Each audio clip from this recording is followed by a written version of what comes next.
Digital Corridors. It's our festive edition. I hope you like the background and my Christmas jumper here. Uh, anyway, welcome to Walking Digital Corridors. This is the place where we aim to provide practical ideas to salespeople, success folks, anyone in a revenue generating role that is looking to walk digital corridors effectively. And essentially what that means is generate conversations with their target audience at scale, in short. And so my name's Alex Abbott. I'm the founder of Sapiro, the creator of the conversation operating system.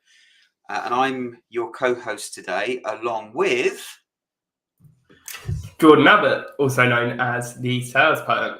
Thank you for having me. I wish I got the memo about the Christmas jumper. Mine's actually packed, as you know. I'm coming home for the holidays, so packed ahead of time. Yeah, looking forward to that. Looking forward to seeing you and Meg and the dogs, Great. Kira and Bailey. Apologies for springing the Christmas jumper thing on you. It wasn't planned. It's just that I'm in London today meeting the DLA Ignite team for Christmas dinner. So I thought I'd try and get into the festive spirit somewhat. So today's topic is what is a synergy call and why are synergy calls important as we head into 2024. Now, I just wanted to frame that for everybody because Jordan and I have been on, let's say, a journey over the last 3 years where we have been testing various relationship building strategies using various means, emails, calling, events, webinars, social selling. We've been testing a lot. And what we found is in the last 2 years, buyers don't want to be sold to. Now, there's a surprise.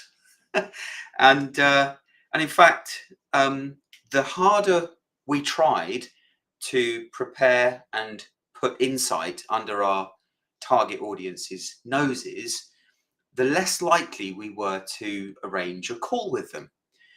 And we found that by ensuring that we are authentic and genuine through the content that we create and share, ensuring that we connect with people as human beings, leading with relationship and synergy, as opposed to insight and selling, we found that we were getting a call rate on average of around 10%.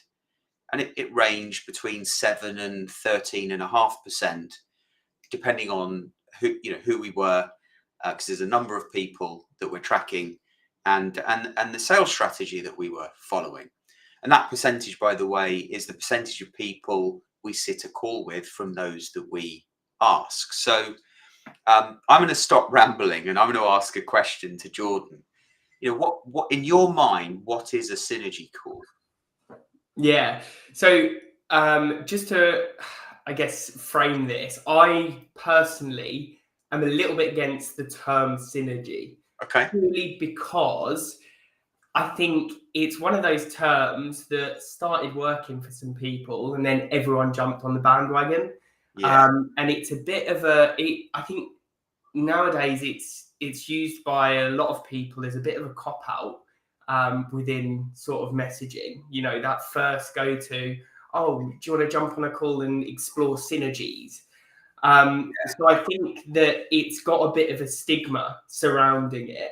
However, could that be though? Could that be because salespeople were using the term synergy call as a way to get people on the phone and then sell to them? I was just about to come on to that point. It's exactly that. It's being used by a lot of salespeople to do exactly that. It's a sort of bait and switch exercise. They say, oh, do you want to jump on a synergy call? And then as soon as they're on that call, it's okay, how many boxes do you tick? How qualified are you, and how can I push you down that rabbit hole, which it definitely isn't.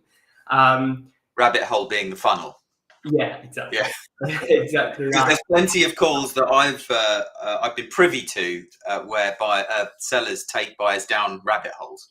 Yeah, indeed. So I think what we need to do is sort of initially define what that synergy call is. So in my mind, perhaps somewhat controversially for a lot of people that work in biz dev, sales dev, it's a call that I'm having that has no expectations.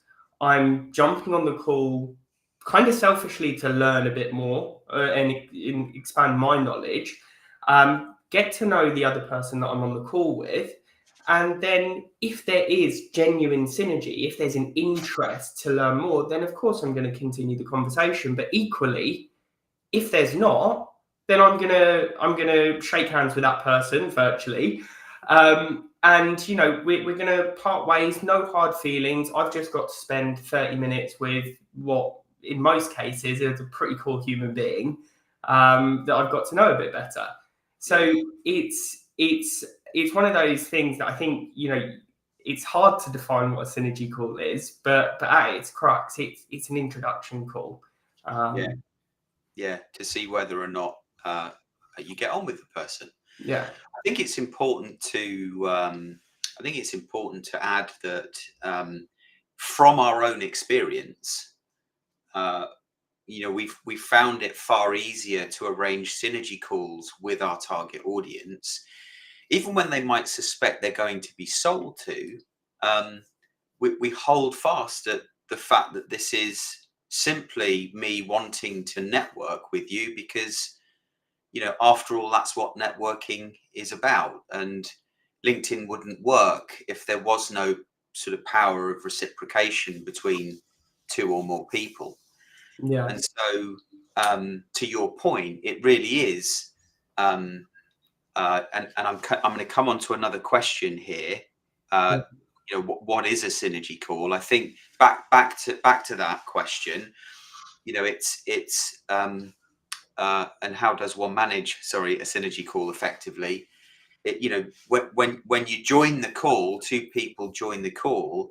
I think to have a good synergy call, the first thing you should say is, great to meet you. How are you? Tell me a bit about yourself, and encourage conversation. And I find two things happen when you do that. One is you naturally flow into conversations because, being curious about the other person, you ask additional questions as they're talking. The other thing that happens is you come to sort of this natural conclusion where they feel like they've finished telling you about themselves, and they're conscious of time, and then they ask you, oh, well, that's enough that's enough about me, tell me about you. And then that gives you an opportunity to tell your story, not sell, but just tell your story. And I think it's worth having your story ready, pre-preparing what your story is, so that you tell them a bit about you so they can get to know you. Yeah. And only at that point, if you feel like you like each other, the conversation then just naturally goes towards, well, what do you do for work? Tell me more about your business and what you do there. And then all of a sudden you're coming to the end of the call, and you both want to learn a little bit more about each other because you feel like you like each other, or not. And that's okay. Yeah, indeed. I think that's it's at that point, as you mentioned, it's crucial to have your story prepared, because it's all too easy for salespeople, I think, to then fall into talking about the business and the features and the benefits of their solution. So one of the things that I really try and focus on is, explaining why I'm working for the company that I'm working for, what I get out of it, what purpose it gives me, rather than going to the solution. And Oliver Hillier makes a good point. Is this sales or dating advice? I mean, you know, there's a lot of people that draw the analogy between sales and dating, and at the end of the day, what you're looking to do here is just build relationships with people, rather than sell to people. Yeah, yeah, indeed. And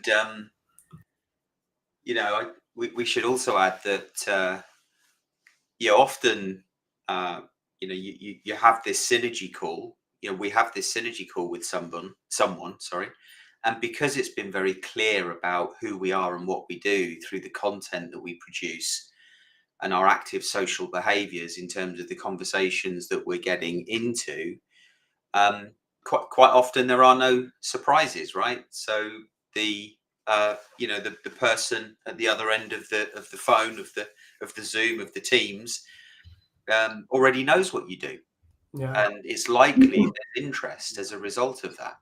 And so yeah, then you still spend more time getting to know each other, because you really do want to get to know each other before you establish whether or not you want to take this conversation into a commercial one.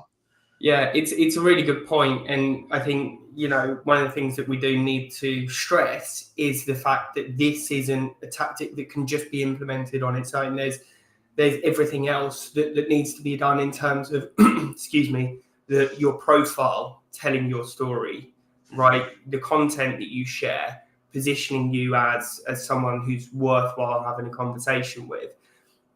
And I think that's one of the things that a lot of people, or one of the first hurdles that people face, is they try and take this approach, but there's not much, you know, making their profile look attractive. One of the other things that I do want to touch on is the rising sort of, well, I say rising trend, the show me you know me, right? That a lot of people use, the tactic that they use within their messaging.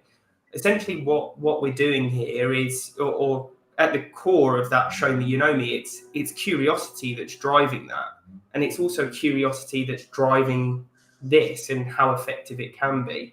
Mm, And apologies if any background noise is being picked up. fine. Someone's blowing the leaves, and it's bloody noisy. Yeah, we should get them on next time. Good. All right. Well, we're coming towards the end of this week's show, and so running out of time for many more questions. I want to take the opportunity to thank those that are making comments. For us, that's what this is all about. You know, Jordan and I really do feel quite passionate about helping others learn how to walk digital corridors effectively. It's a term that we're trying to coin. We're working on our own personal brands, as you can see. Uh, I'm the bearded sales guy, and Jordan is the sales poet. You can find us on pretty much all socials. So if you haven't yet connected with us there, please do. I'd love to chat with you, and I'm sure Jordan would too.